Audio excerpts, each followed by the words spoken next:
On the morning of July 7, a construction crew working for a water and sewer line company was involved in an incident that tragically highlighted the importance of OSHA's confined space safety protocols.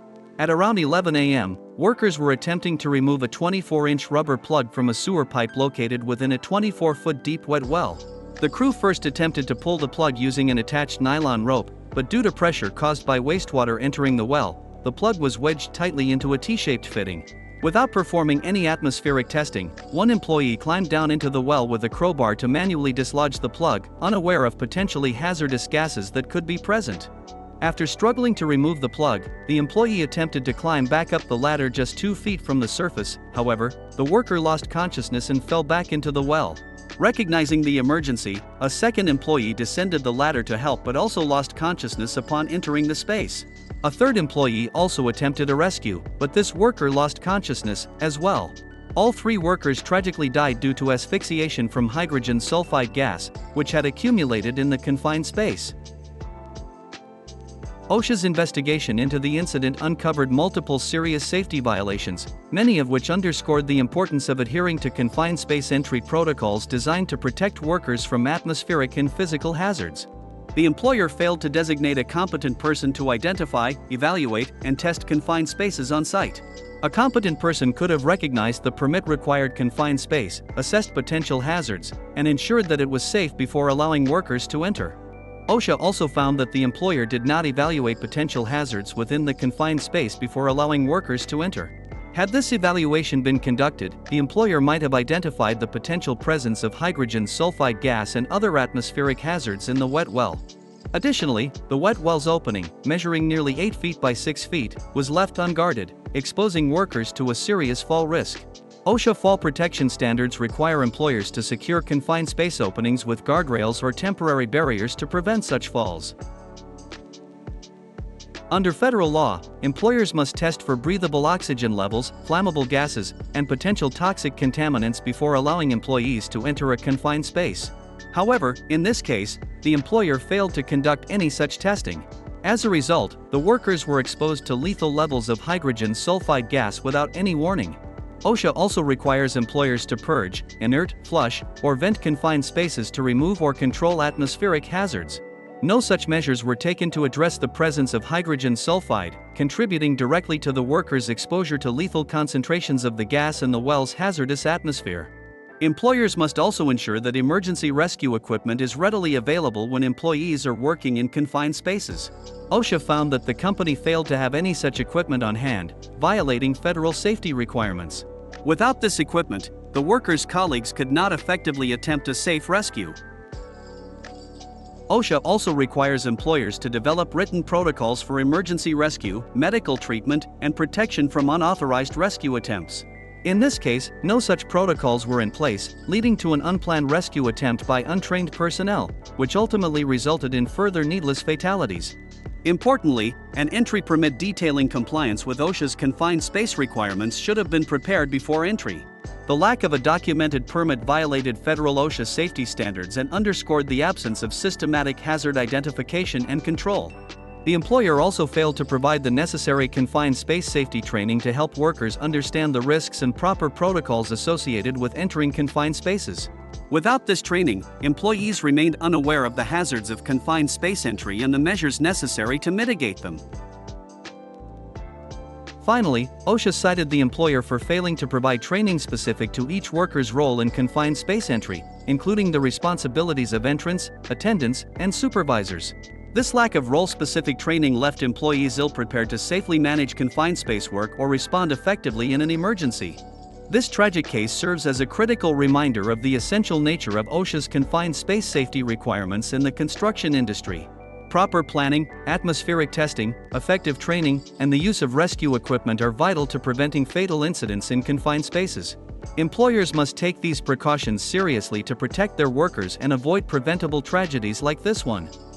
On July 29, at 9:25 a.m., 2 employees at a landscaping company were preparing to begin a hydroseeding project on a high school football field. The team was using a hydroseeding truck, which included a large tank designed to mix and spray seed, water, and fertilizers. Before starting, one worker opened the tank hatch to visually inspect the auger system for any clogs. While doing so, the worker lost their footing, slipped, and fell into the tank, where they were quickly overcome by fertilizer fumes accumulating inside the enclosed space. Another employee heard the workers' cry for help, immediately climbed to the top of the vehicle, and entered the tank to rescue the trapped worker. Tragically, the second employee was also quickly overwhelmed by the vapors. Both workers died of asphyxiation from the hazardous atmosphere inside the tank. After the incident, OSHA conducted an investigation and issued a citation to the employer for a serious safety violation, highlighting the need for proper hazard assessment and respiratory protection in confined spaces. OSHA's investigation revealed that the employer had not identified or evaluated the respiratory hazards associated with the hydroseeding tank. Federal OSHA safety standards require employers to assess potential respiratory hazards and provide adequate protection to workers, especially in confined spaces where hazardous atmospheres may accumulate. The employer's failure to recognize the tank as a confined space and evaluate the risks of deadly fumes led directly to the tragic loss of both workers. The absence of a confined space assessment meant that the employees entered an enclosed area with potentially toxic and oxygen-depleted air without any respiratory protection or monitoring equipment to warn them of dangerous gas levels. The employer's failure to provide adequate protective measures, such as atmospheric testing, ventilation, or respiratory protection, exposed both employees to fatal respiratory hazards. This incident highlights the critical importance of confined space hazard evaluations, especially in tanks and enclosed areas where vapors or fumes can collect. Employers must carefully assess confined spaces, test for hazardous atmospheres, and provide appropriate respiratory protection and rescue protocols to prevent tragedies.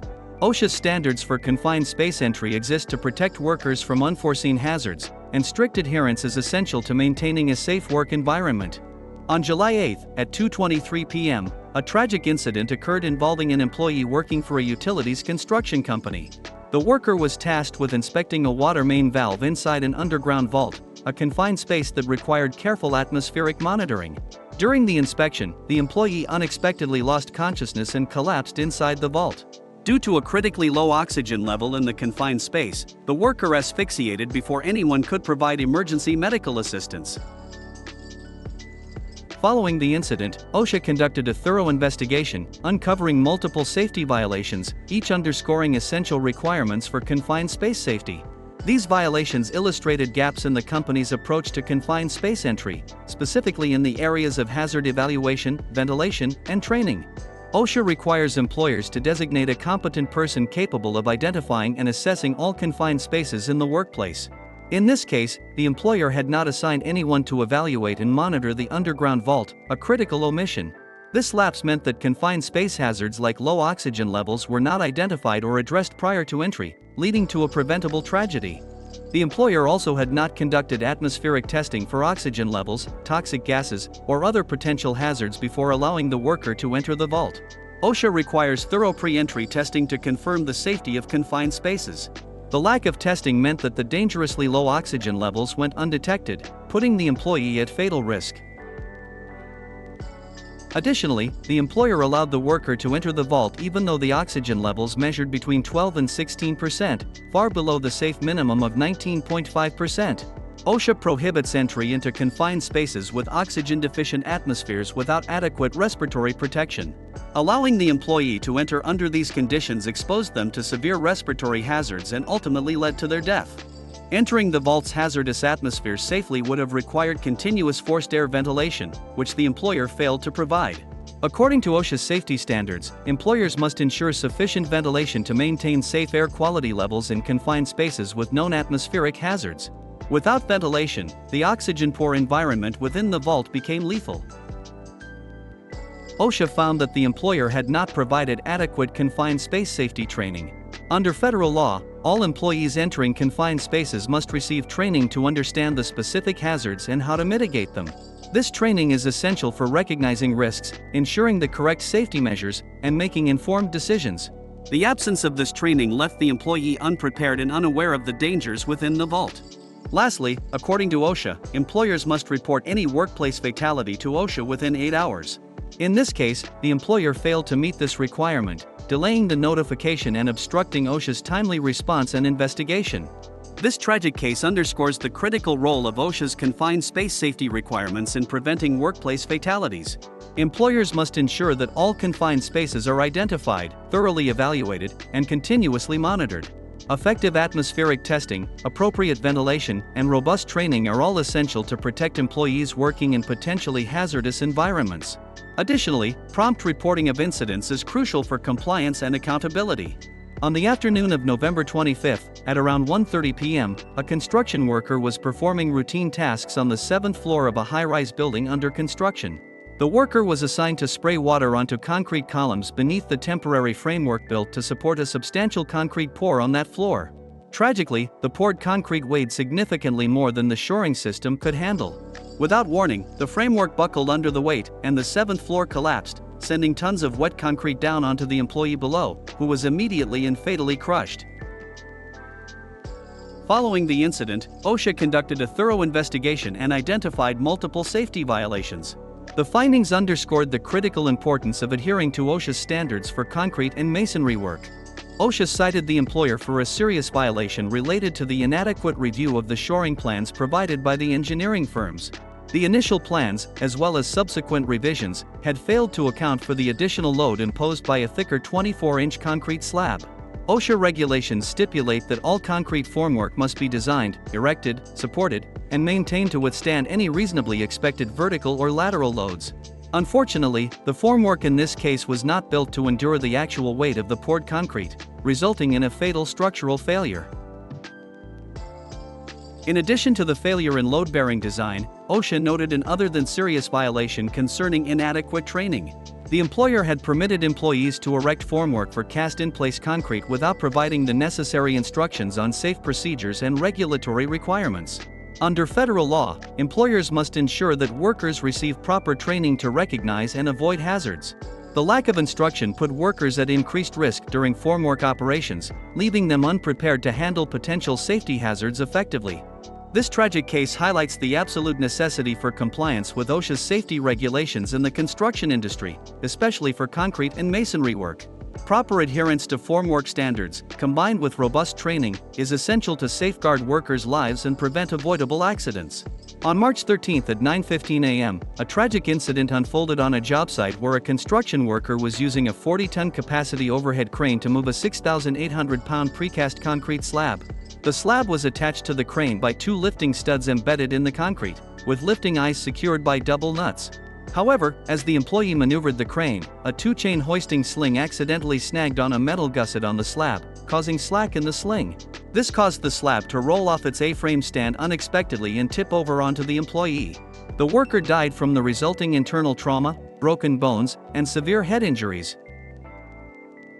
During their subsequent investigation of the incident, OSHA identified several violations that contributed to this worker's death, emphasizing the importance of safety standards to prevent such tragedies.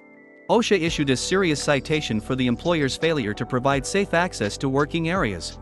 The employer had placed an extension ladder against a wall next to the concrete panel, obstructing the walkway between the acid wash area and other parts of the site. This setup left workers with a blocked path, creating a hazard in case of an emergency. Under federal OSHA standards, employers must maintain clear egress routes to ensure worker safety when moving to and from work areas. A second serious violation involved inadequate precautions in handling the crane's two-chain sling. OSHA's investigation revealed that the employer did not ensure the sling was properly cleared of obstacles during use. As the crane hoist lifted the slab, the chain sling snagged on a metal gusset embedded in the slab, causing the concrete panel to flip off its support and fall. This exposed employees to severe crushing hazards, a clear violation of OSHA safety standards, which require employers to prevent slings from catching on obstacles and posing potential dangers to workers and pedestrians. OSHA also cited the employer for an other than serious violation regarding inadequate training for crane operators. Specifically, the crane operator had not received instruction on the proper storage of radio remote controls, increasing the risk of accidental crane activation when the operator was not facing the equipment. This tragic incident highlights the fact that working with concrete is always dangerous and is often connected to many seemingly unrelated topics like crane safety, proper access and egress, and effective training for employees. The importance of clearing walkways, securing rigging from obstacles, and providing thorough training on how to operate equipment safely cannot be overstated, as these measures are vital in safeguarding lives on the job site. On shortly before noon on October 19, a worker at a concrete block and brick manufacturing company was tragically injured while cleaning a concrete mixer. While performing routine maintenance inside the barrel of the mixer, the worker was struck unexpectedly by a metal bar, causing a fatal skull fracture. OSHA's investigation revealed multiple safety violations, highlighting critical lapses in hazard control measures and safety protocols.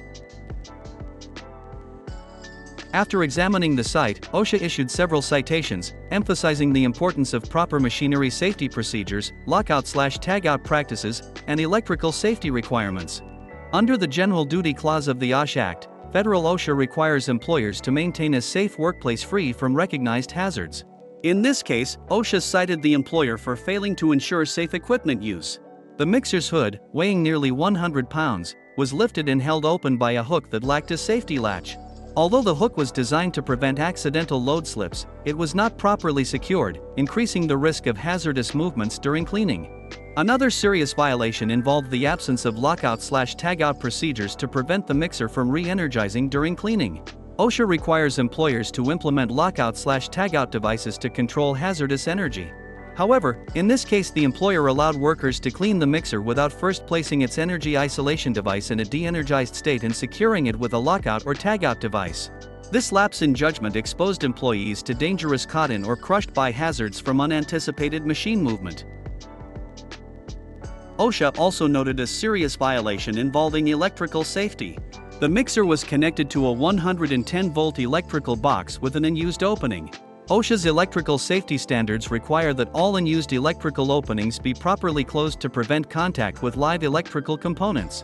The failure to seal this opening created a risk of electrical shock or burns for employees working around the mixer. This incident underscores the critical importance of compliance with OSHA's safety standards in preventing workplace fatalities. Employers must ensure that machinery is secured with lockout/tagout devices during maintenance and that equipment such as hooks and electrical boxes meet safety standards. Attention to these requirements can significantly reduce hazardous exposures and protect employees from preventable injuries and fatalities.